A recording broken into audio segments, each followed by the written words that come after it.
जो महिलाएं हैं जो प्रेग्नेंट का ट्राई कर रही हैं, उन्होंने अपने सारे के सारे टेस्ट करा लिए हैं। सारे के सारे टेस्ट कराने के बाद उनके अंदर कोई भी कमी नहीं आई है। तो मैंने सबको यही बोला है, अगर तुम्हारे अंदर कोई कमी नहीं है और तुम प्रेग्नेंट नहीं हो पा रहे हो तो एक बार अपने हस्बैंड के पानी की जांच करवाओ। जब हेलो एवरीवन, गुड मॉर्निंग और सबको नमस्कार। आज मैं आपके सामने एक टॉपिक लेकर आई हूँ जो कि हमारे अभी तक हमने विमेन हेल्थ के बारे में बहुत बात करी है। अगर कोई औरत प्रेग्नेंट नहीं होती है तो उसको कौन कौन से टेस्ट कराने चाहिए, क्या उसके अंदर कमी हो सकती है, हमने इसके बारे में बहुत बात करी है। बट कभी किसी ने ये देखा है कि क्या पता वो कमी एक पति के अंदर हो, एक हस्बैंड के अंदर हो। एक्चुअली क्या होता है, हमारी जो इंडियन सोसाइटी है इसके अंदर जब एक औरत माँ बनने की कोशिश करती है और वो सक्सेसफुल नहीं हो पाती है और वो माँ नहीं बन पाती है, तो क्या होता है, जितने भी फैमिली के लोग हैं, जितने भी रिलेटिव्स हैं, जितने भी आसपास के लोग हैं, वो सारे के सारे क्या कहते हैं, बेटा टेस्ट करा लो, कोई कमी होगी।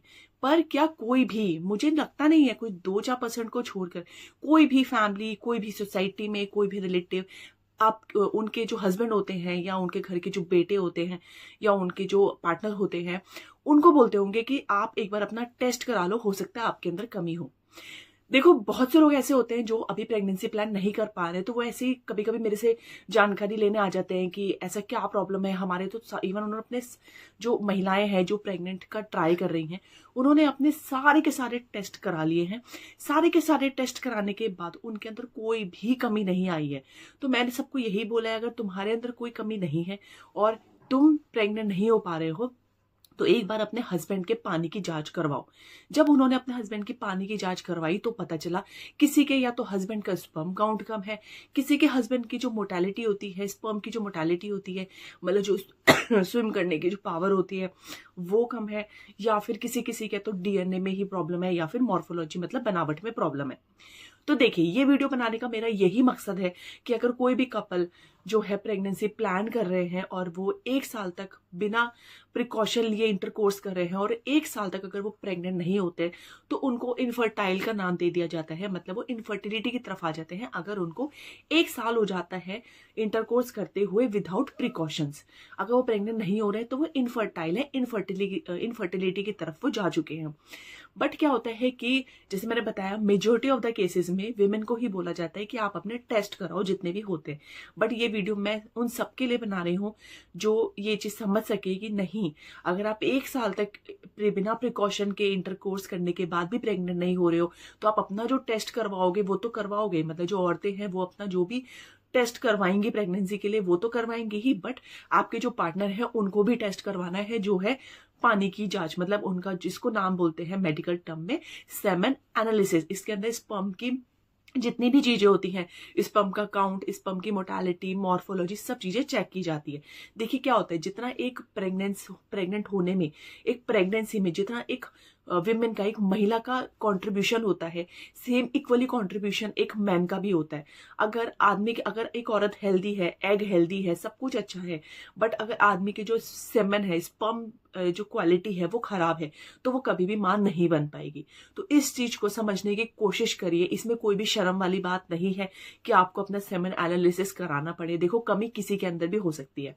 तो चलिए, इस वीडियो में मैं आपको बताऊंगी कि अगर 1 साल तक सब कुछ होने के बाद भी आप प्रेग्नेंट नहीं हो रहे हो और आपको अपने पार्टनर का या एज अ हस्बैंड आपको अपना सेमन एनालिसिस करवाना है, अपना पानी की जांच करवानी है, तो किन 5 चीजों का आपको ध्यान रखना है। क्योंकि ऐसा नहीं है कि ये कभी भी करवा लो, इसके पीछे कुछ प्रोटोकॉल्स होते हैं, कुछ प्रोसीजर्स होते हैं जो फॉलो किए जाते हैं।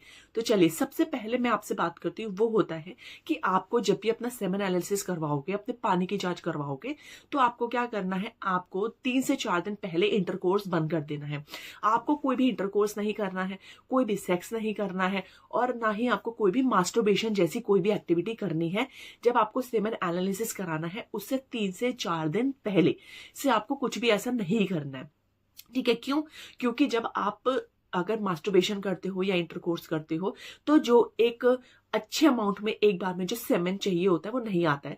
और आपको अगर आप 3-4 दिन पहले से छोड़ देते हो तो जब आप टेस्ट के लिए जाते हो तो उस टाइम पर आपका जो भी 3-4 दिन का इकट्ठा एक प्रॉपर तरीके का जो सेमेन होता है वो आ जाता है। और उसमें जो टेस्ट होते हैं वो सही तरीके से होते हैं और जो रिपोर्ट्स आती हैं वो भी एक्यूरेट आती है और आप भी बहुत ज्यादा टेंशन फ्री हो जाते हो कि हाँ ये रिपोर्ट मेरी फाइनल है, मुझे कोई सेकेंड ओपिनियन की जरूरत नहीं है।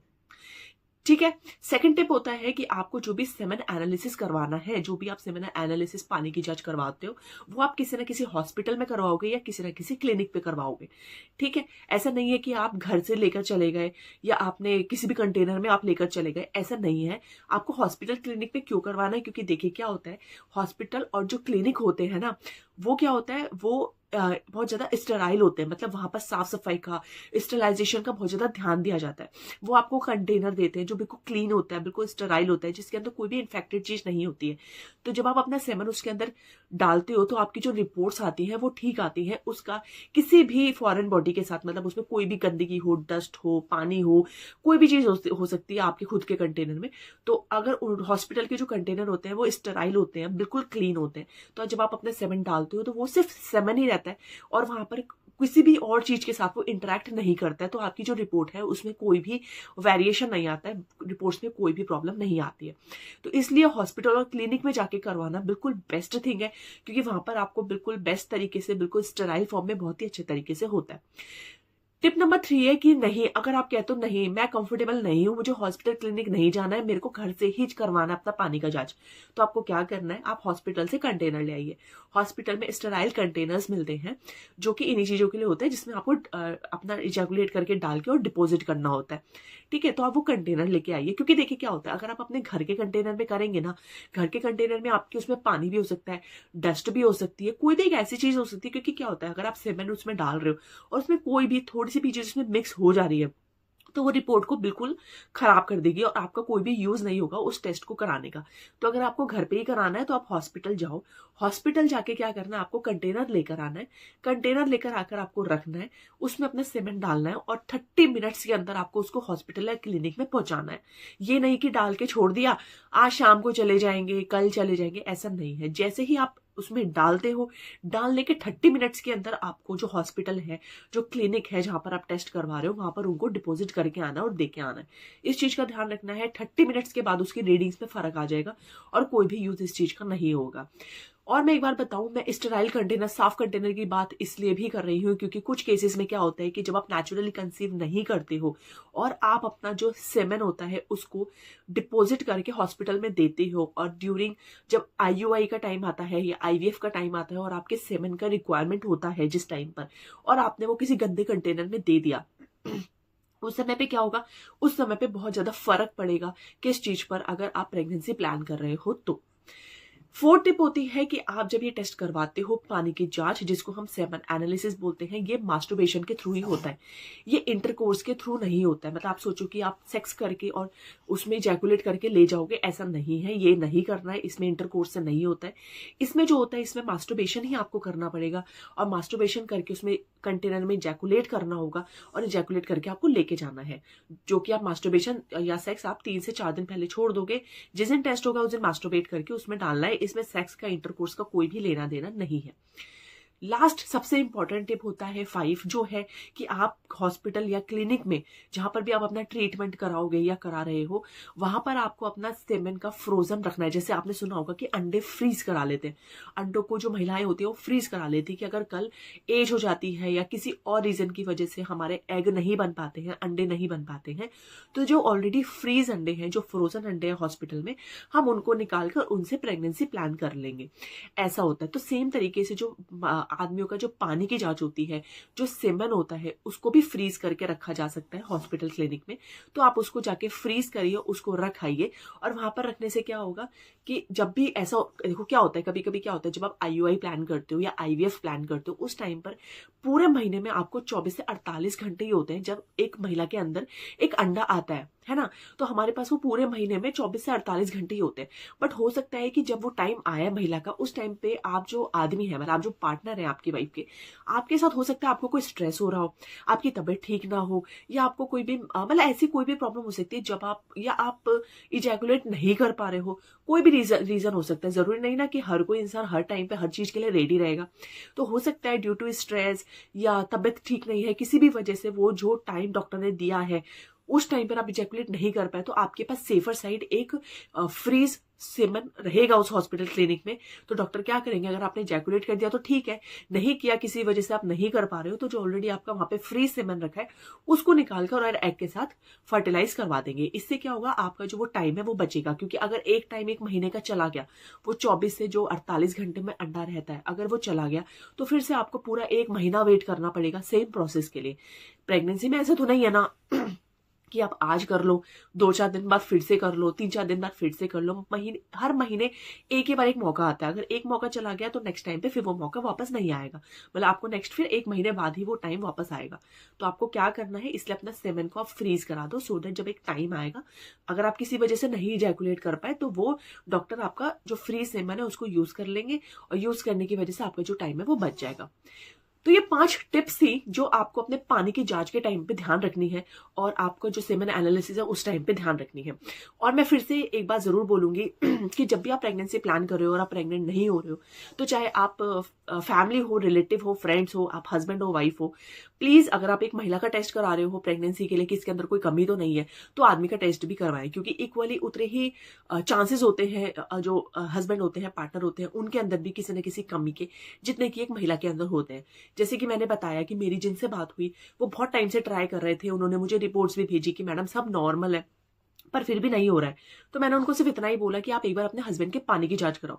एंड लिटरली उनका मुझे रात को मैसेज आया टेस्ट कराने के बाद कि मैडम इनके स्पर्म काउंट कम है। तो देखा, ऐसा भी होता है। तो इस चीज में कोई शर्म नहीं है, ये एक नेचुरल चीज है, एक मेडिकल थिंग है, इसमें कोई शर्म की बात नहीं होती है। तो आई होप आपको ये चीज समझ में आई होगी। तो मैं सबसे यही बोलूंगी, सबसे यही रिक्वेस्ट करूंगी कि आप अगर एक विमेन को प्रेगनेंसी के लिए इस तरह से करते हो कि नहीं टेस्ट कराओ अपना, कोई कमी तो नहीं है, तो सेम चीज आप हस्बैंड के साथ भी कराओ, सो दैट दोनों जब एक बार में अपने, देखो मेरा मानना यह है कि अगर दोनों 1 साल तक बिना प्रिकॉशन के इंटरकोर्स कर रहे हैं और प्रेग्नेंट नहीं हो रहे हैं, तो 1 साल के बाद दोनों को अपने अपने टेस्ट करा लेने चाहिए, सो दैट टाइमली पता चल जाए कि दोनों में कमी किसकी है। विमेन में कमी है तो जो उसकी दवाइयां शुरू होंगी, जो उसका इलाज शुरू होगा वो होगा। अगर एक आदमी में कमी है तो उसको किस तरह से ठीक करना है, स्पर्म काउंट कम है तो कैसे ठीक करने हैं, मोर्टेलिटी कम है तो कैसे ठीक करनी है, इस तरह से जो भी होगा तो उनका ट्रीटमेंट भी हो जाएगा। बट ये है कि आप टाइमली 1 साल के बाद दोनों का ही टेस्ट करवाइए, जिससे कि ये पता चल जाएगा कि दोनों में कमी किस में है और इलाज किसका करवाना है। तो ये 5 टिप्स थी। जब आप सेमन एनालिसिस करवाओगे, पानी की जांच करवाओगे, उस टाइम पे आपको इन चीजों का ध्यान रखना है। चलिए फिर आज के लिए इतना ही। कल हम मिलेंगे दोबारा से किसी और हेल्थ अवेयरनेस वीडियो के साथ। तब तक आप ये वीडियो सबको शेयर कर दो, क्योंकि अभी भी हमारे इंडिया में बहुत ज्यादा कमी है इस अवेयरनेस की कि हाँ, प्रेगनेंसी सिर्फ एक महिला का रोल नहीं होता है, सिर्फ एक महिला के हार्मोन्स का रोल नहीं होता है। इक्वली जो पार्टनर होता है, हस्बैंड का रोल भी इक्वली होता है जितना कि एक महिला का और एक वुमेन का होता है, सो दैट उन तक भी ये बात पहुंच पाए। चलिए फिर इतना ही आज के लिए। कल हम दोबारा मिलते हैं किसी और हेल्थ अवेयरनेस वीडियो के साथ। तब तक आप सब अपना ध्यान रखिएगा। Bye bye, take care.